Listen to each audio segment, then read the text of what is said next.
అన్న నమస్తే, ఏం పేరు అన్న? నా పేరు గౌడీ శేఖర్. ఎంపీ ఎలక్షన్స్ వస్తున్నాయి, ఎవరు గెలిస్తే బాగుంటుంది? మన మెదక్ నుంచి నీలం మాధవ్ ఉన్నాడు, రఘునందన్ రావు ఉన్నాడు, వెంకటరామరెడ్డి ఉన్నాడు. ఎవరు గెలిచే అవకాశం ఉంది? అవకాశం అని నేను చెప్పట్లేను, ఎందుకంటే ఆమె కామన్ ఓటర్ని. నా జస్ట్ వన్ ఓట్ నాది. సో రఘునందరావు అయితే బెటర్. వ్యక్తిగతంగా చెప్తున్నాను నేను, సింబాలిక్గా కాదు. దుబ్బాకలో రఘునందన్ రావు ఓడిపోయింది కదా.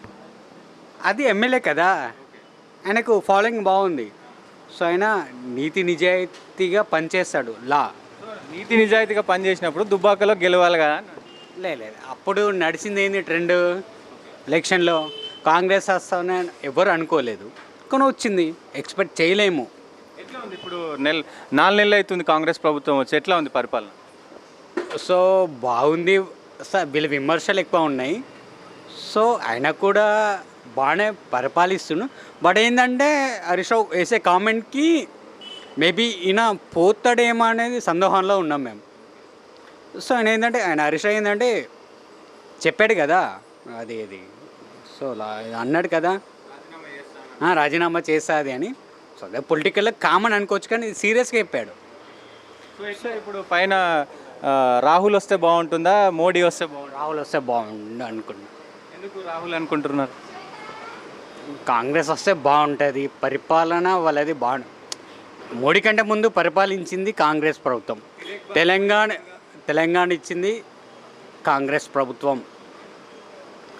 ఎవరు ఇచ్చిన దాన్ని మనం పరిపాలిస్తున్నాం, అవునా కాదా సార్? వాళ్ళు మనకి ఒక రాష్ట్రాన్ని ఇచ్చారు.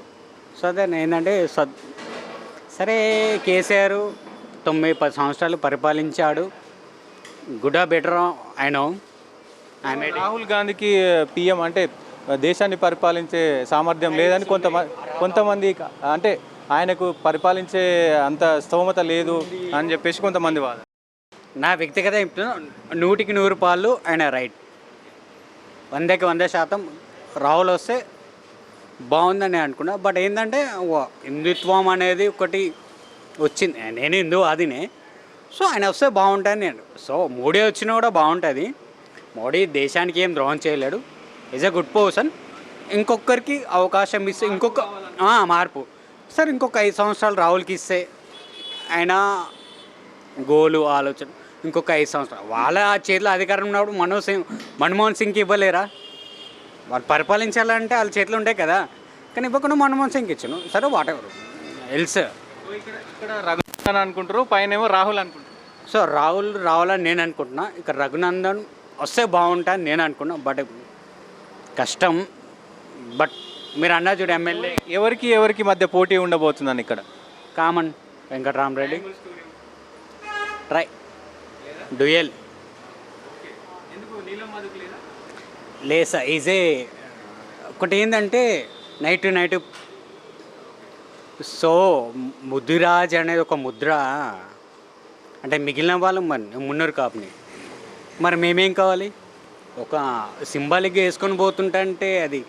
సో నీకు డిస్టిక్లో ముద్దురాజు వాళ్ళు ఎక్కువ ఉండొచ్చు, దాన్ని బేసిక్ చేసుకొని రాత్రి ప్లేట్లు పెరాయించి. సో అదే కామన్. కానీ ఎమ్మెల్యే డబ్బు సేవలు చేసిండు.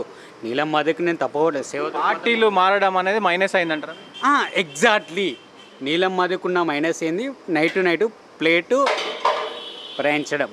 సరే కానీ గెలుపు. ఇప్పుడు మీరు పోటీ అనేది మెదక్లో ఎంపీ బీజేపీ వర్సెస్ బీఆర్ఎస్ ఉండబోతుంది అంటారా? Exactly sir. ఇదే ప్లేస్లో మన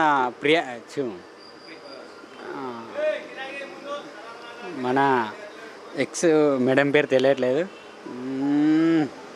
ఆ మేడం గెలిచిందా లేదా? ప్రధానమంత్రి అయింది ఈవెన్. సో ఆయన రావట్లే, కానీ Raghunandan Rao, Venkatarama Reddy, IAS is X.